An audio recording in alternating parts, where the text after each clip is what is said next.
Hello everyone and welcome back to the channel. My name is Deck, and if you enjoy talking about movies in any way, shape or form, you're going to feel right at home here. In today's video I'm going to be doing my haul for the month of August. I know that this has been a while since I've done a haul video. I didn't do one last month, it just got away from me. So in this month's haul I'm going to be including things that I got in both July and August, combining them into one. So there's a bit more than there would typically be, but this is 2 months worth in one video. So anyway, with all that said and all that stated, let's get into it. So first of all, I have 3 video games I picked up this month. Firstly, I picked up Transformers Rise of the Darkspark on PlayStation 4. As you guys know, I love Transformers, and this is a game I've wanted to play for a while. It's basically a kind of tie-in to Age of Extinction, but it's also a third in the Cybertron series, and it's kind of neither. So it's a really weird game in regards to where it takes place in the Transformers timeline. But I've been playing it. It's the game I'm playing at the moment, and it's a bit weird. I am enjoying it, but it's not particularly great. It's very janky, it's very old, like this was from 2014. But what I find most interesting about this game is that how much I paid for this. This game is actually really rare now. It's out of print, so it's actually quite hard to come across. I got this from CEX here in the UK, and I paid £28 for it, which is kind of insane given the fact that this game came out in 2014. I paid £28 for this. But like I say, I am enjoying it. It's not particularly great, but it's a Transformers game, so I felt like I had to play it. And then when I picked up that, I also picked up Call of Duty Ghosts on PlayStation 4. Now, I owned this game on last generation on Xbox 360, and I played it and finished it on there and stuff like that, and I played the multiplayer on that and stuff like that. However, I own every Call of Duty on PlayStation 4 except this one, and I just felt bad not having it. Like, as just the completionist inside of me, I needed Call of Duty Ghosts. And while I was in there picking up Transformers, I saw Call of Duty Ghosts there for £10, so I was like, well, I'll pick that up. I don't even know if I'll even play it. I mean, I probably will. I'll probably go back and revisit the campaign, but obviously the multiplayer is going to be pretty dead now. But still, I wanted to go back and pick this game up. It's £10. You can't really, can't really do that. And the final game I picked up, and I picked this one up in the month of July, I picked up Ghost of Tsushima. Now this is of course the new PlayStation 4 exclusive. I love PS4 exclusive titles. I just think they're all great. Even though I don't personally love every single one of them, I think, objectively speaking, they're all really, really good. And this one comes from Sucker Punch, who developed the Infamous series. I loved the Infamous series, so I've been waiting for ages to see what their new IP was going to be. And to be honest, I don't know how I'm going to take to this game. It might not be my kind of thing, so I probably shouldn't have bought it at full price. But I was really excited. I haven't actually got around to playing it yet because I've just been doing some other stuff, and I'm kind of in a little project on my PlayStation at the moment where I'm trying to platinum some of my favorite games of all time. Like, I just platinumed LA Noire, which is one of my favorite games ever. So this game kind of got put on the back burner, but I will play this hopefully before PS5 comes out. That's my goal. I'll try and play this and finish this before PlayStation 5. But still, I'm very excited to check it out. And again, I like Sucker Punch a lot, so I'm excited to see the next step in their career. So next, moving on to some DVDs. I picked up some DVDs this month, and I really went around and picked up a lot of British comedy shows. Some of my favorites, because I've been kind of getting worried that some of them are going to get taken off Netflix, where a lot of these are, so I thought if I just pick these up, at least I have them, and then that's that. So first of all, we have Peep Show, all 9 seasons of Peep Show, which, just to put it out there right now, I adore Peep Show. I think the show is just so funny. I have it basically on a constant loop, because I just find it endlessly enjoyable. It always makes me laugh. It's my perfect background show. I just always have it on. And I will honestly say this is probably my second favourite TV series of all time, just behind Arrow. I adore Peep Show. I just think it's so funny, and just so different and unique and original. There's not really any other British comedy quite like it, and also no British comedy has ever really ran this long. Like, it's kind of unheard of for a British comedy to go for 9 seasons, but Peep Show does, so it's quite a big box set. But like I say, very happy to own it, just because I felt like I needed it, and at least if it ever goes off Netflix, I've got it there.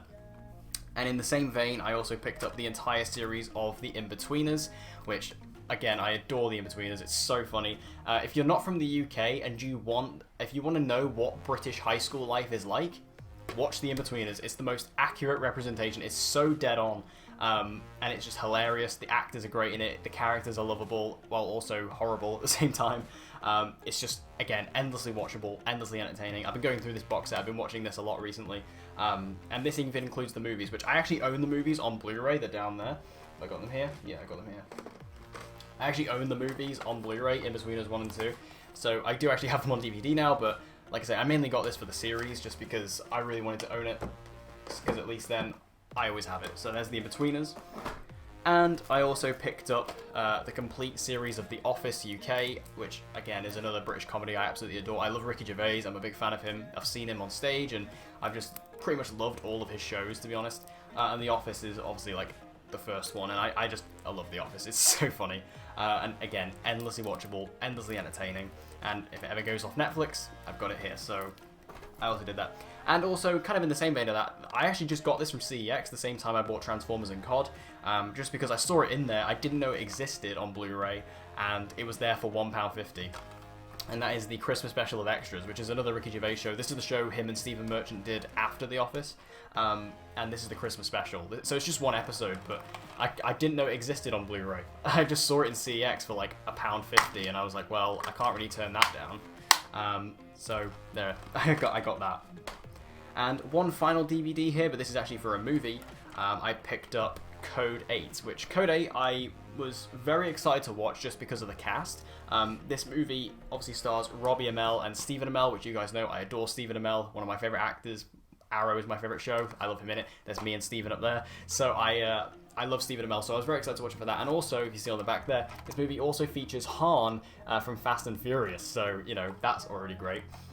I watched this movie earlier this year. It is on Netflix here in the UK, and this is based on a short film that Robbie and Stephen did a few years ago, and I thought this movie was fun. I enjoyed it. It's not particularly great. It's kind of low budget, but I mean, it was crowdfunded.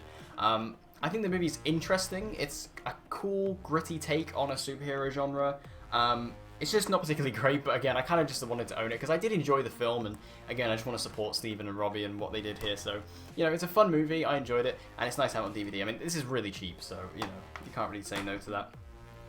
And then kind of sticking with DC, even though it's not DC, I picked up the first season of Batwoman on Blu-ray. As you guys know, I love the Arrowverse, and I collect all the Arrowverse Blu-rays. Like the Flash Season 6 came out this week, so I need to go pick that up.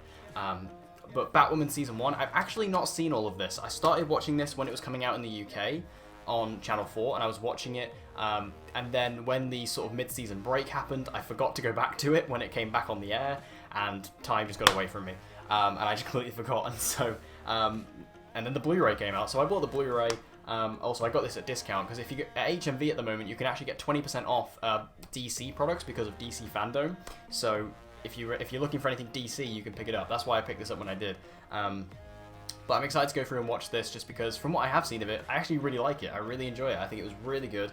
And a really strong debut season for Batwoman. Obviously, Season 2 is going to be very different because of the recast and stuff like that. Ruby Rose isn't returning as Kate Kane, but I still think it's a very good start for the show, and I'm very excited to see where it goes. I've heard it's pretty good overall, so I'm very excited to see where it goes and continues. And also, I just really like these Arrowverse Blu-rays. I don't know why. I think they released them really nicely. So I'm excited to check this out. The only thing I don't really understand about the Arrowverse Blu-rays this year is that typically, or at least in the last couple of years, they've released them with every single episode of the crossovers. But this year, they haven't included them. The crossover, they only feature the episode of the crossover from that show. So like this only has the Batwoman episode of the crossover, which is a bit weird given the fact that Crisis on Infinite Earths was this year and it was, you know, the biggest crossover they've ever done. I guess maybe it's because they needed to save on space because Crisis is 5 episodes long, which is the longest one they've ever done. So maybe they didn't have the disc space for it, but still, whatever. I have the Crisis DVD, so it's fine. But yeah, I'm excited to go back and finish this because from so far, I've really enjoyed it. And now moving on to movies, here we have, this film was actually gifted to me. I actually have a few movies that were given to me from a friend of mine, just because she didn't really need them anymore. So I picked up The Witch, or well, I was given The Witch.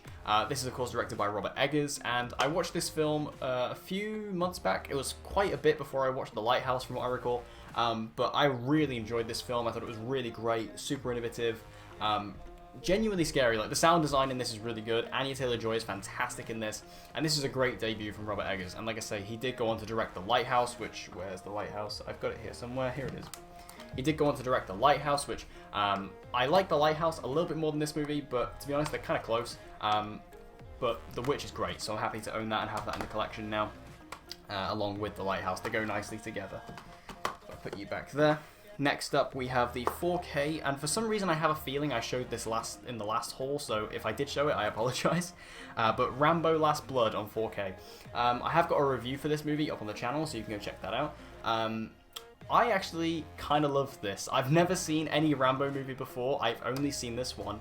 But this was so much fun. Like, it's just 90 minutes long, it's fast, it's brutal, it's violent, and Stallone's great in it. It's just a really fun movie, and I had to pick it up on 4K, because I think it'd be a good-looking 4K. I just think it's a really fun movie. I really enjoyed it, and again, I have no connection to Rambo. I've never seen a Rambo movie before. I just wanted to watch this film because the trailer really caught my eye, and I really enjoyed the hell out of it, so I'm really happy to own that and have that in the collection. It took me a while to get around to buying that, but I did eventually.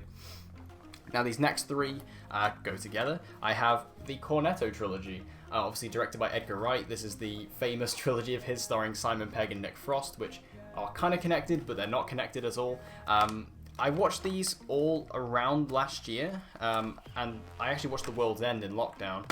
Now, The World's End was gifted to me, and then I picked up these two. So, just to give my quick thoughts on these. Shaun of the Dead, my least favourite in the trilogy. I think it's really good, I just don't love it as much as the other two. I can't really explain it any other way than that. I think it's a decent film, and I guess maybe at the time when it came out, it probably was a bit more unique and a bit more innovative, but since then we've seen, you know, movies that kind of riff off of this, but I still think it's very good, and I still very much enjoyed it, and it's got Lucy Davis from The Office in it, so that instantly gives it brownie points. And then Hot Fuzz, my favourite of the trilogy, hilarious, fantastic cast, great concept, I loved this film, really good time with this one. And then The World's End, which is my second favourite of the trilogy, it's in the middle. I do like this a little bit more than Shaun of the Dead. I actually think this one's the most unique of the trilogy, actually. I think this one's really fun. It's got a fantastic cast, the humour's great, it's the most wild of the three, like this one goes like insane. And it's just got like a great idea of like, this is like a pub crawl on steroids, and I really enjoy that. I think that it was really interesting how they swapped the roles in this film as well, because typically, you know, Simon Pegg is the serious one and Nick Frost is the comedy one. In this movie, they kind of swap it around, and Nick Frost plays the serious one, and Simon Pegg plays the more comedic one, and that was a nice change. So I think this movie's actually a bit underrated. I don't think people actually give this movie enough love, and like I say, I kind of like it more than Shaun of the Dead, so there is that. And also, another Edgar Wright movie here. I actually already owned this, but this was a nicer edition that I was given. Scott Pilgrim vs. the World. Really fun film. So unique. Nothing quite like it. It truly is like, you know when people say that some comic book movies are like a comic book movie brought to life? This is a comic book movie brought to life. Like, this is the most accurate representation of that. Michael Cera is such great casting. I just really enjoy the entire cast. Like Chris Evans, Brie Larson, Brandon Routh. Just all great. All great. And this is a really nice slipcover and a really nice alternate edition of the film. Like, this isn't the same as the standard Blu-ray, and I did just have the standard Blu-ray before, which I've now sold it, but it's really nice to have this version because it's just a nice version of it. I like the slipcover, I like the green and the pink, it's a nice contrast. So, really enjoyed this film, glad to have it back in the collection, and to have a slightly nicer edition of it is always good. And this was the final film that was gifted to me. I've actually never seen this, but this is a film that my friend really enjoys, and to be honest, I actually think I would really enjoy this. I've not heard great things about it, but I think I would enjoy it. The Green Hornet movie. This is obviously the Seth Rogen, Cameron Diaz one. I've never seen this. I don't know anything about Green Hornet. Like, I know it was like a comic book strip series or something. I don't know anything about it, but I don't know. I've always seen this movie around, and I'm always like, I think I should watch that, because I think I would probably enjoy it, regardless of how good it is. So I've got it on Blu-ray, so I will get around to watching it at some point. You know, it's probably not something I would have bought, but for free, yeah, sure, why not? So I'll watch that at some point. And then here we have a Steelbook, and this I got incredibly cheap off Amazon, and when I saw it, I was like, yes, my friend actually told me about it, and I was like, we actually bought it together, because we were like, that's amazing. Ocean's 8. I love this movie so much. This film, like, in comparison to the other Ocean's films, like, I've only seen Ocean's 11, and this movie is so much better than Ocean's 11 in my opinion. Like, I thought Ocean's 11 was really boring, and with that, I didn't watch the other two, so I've not seen Ocean's 12 or 13, from what I've heard is are the worst films, but Ocean's 8, like, this film is just a blast. Like, it's so stylish and fun and rewatchable. Like, this is probably one of my most rewatched movies ever, to be honest. I've watched it so many times, and this Steelbook is genuinely really nice. Like, It's got a great style to it. I like the red. I like how plain it is on the back, and then on the front you've just got like an awesome like metallic font with the black. It's really nice. It's a really nice addition for what, in my opinion, is a great movie, and I love the inside artwork. The shot with all the characters on the train. I think that's really, really cool. So this is such a nice release, and like I literally paid like I don't remember how much I paid for it, but it wasn't a lot. Like it was a very cheap Steelbook to get, and I couldn't have been happier with it. So Ocean's 8 on Steelbook, love that movie. I think it's great. And the final thing we got here, the final Blu-ray. We have the 4K Ultra HD of Days of Thunder. I watched this last week, and I loved it. I absolutely loved it. I fell in love with this movie. I thought I was going to like it just because it's Tom Cruise, directed by Tony Scott. This is the same duo of Top Gun, which is one of my favorite films of all time. I adore Top Gun. And I just absolutely fell for this movie. It's just like Top Gun, but it's with race cars. It's also like live action Cars. It's got very similar beats to Cars. It's got a fantastic cast, like Michael Rooker's in this movie, and John C. Reilly, and many others, Nicole Kidman. It's just got such a great cast, and it's such an entertaining film. So much fun. I had a blast with it. I'm actually going to watch it again soon because I really enjoyed it. And I had to pick it up on 4K because it goes really well with my Top Gun 4K, which actually, remembering that, if you guys would stay there just for a second, there's actually one thing I forgot to show you. This month, to go along with Days of Thunder, I actually bought this first, but I actually bought Top Gun on 4K. I had Top Gun on Blu-ray already anyway, which I've now sold, but I actually bought Top Gun. I completely forgot about this. So yeah, Top Gun on 4K. I think this is a really nice release. Like, I think this artwork is really, really nice. It just works really well for the movie, and I felt like, you know, one of my favorite movies of all time, it's got a 4K release. I best have it. And if you put it with Days of Thunder, like, this is just a nice set. Like, these two look good together. They work together. And, you know, same star, same director, similar kind of movies in regards to tone and feel. So, yeah, I'd highly recommend you watch both of these movies if you haven't. I'll be honest, I haven't actually watched either of these on 4K yet, so I don't know what the transfers are like. But still, I love these films, and I think they're great. And I'm very proud to own them on Blu-ray. But there you have it, guys. That's everything I bought in the month of July and August. So I know this was a bit more than normal, but again, I just wanted to sort of just put them both into one video. But I hope you guys enjoyed it. If you did, make sure you smash that like button. It'd be really great to see you do that. It'd really help me out a lot. And as always, guys, if you want to see more movie content like this and movie videos, movie reviews, and everything else in between, make sure you subscribe and hit that notification bell so you don't miss any uploads from me. Make sure you stay tuned to the channel. Got a couple of reviews coming out. I've got a review for New Mutants coming out, which I'm watching tomorrow as of recording this video. And I've also got my review for Christopher Nolan's Tenet, which Tenet has actually come out here in the UK now, but I'm not seeing it for a couple of more days. So make sure you stay tuned to the channel for that, because I will have reviews for both of those films coming out over the next week or so. But thank you guys for watching. I hope you enjoyed it, and I hope to see you guys again next time.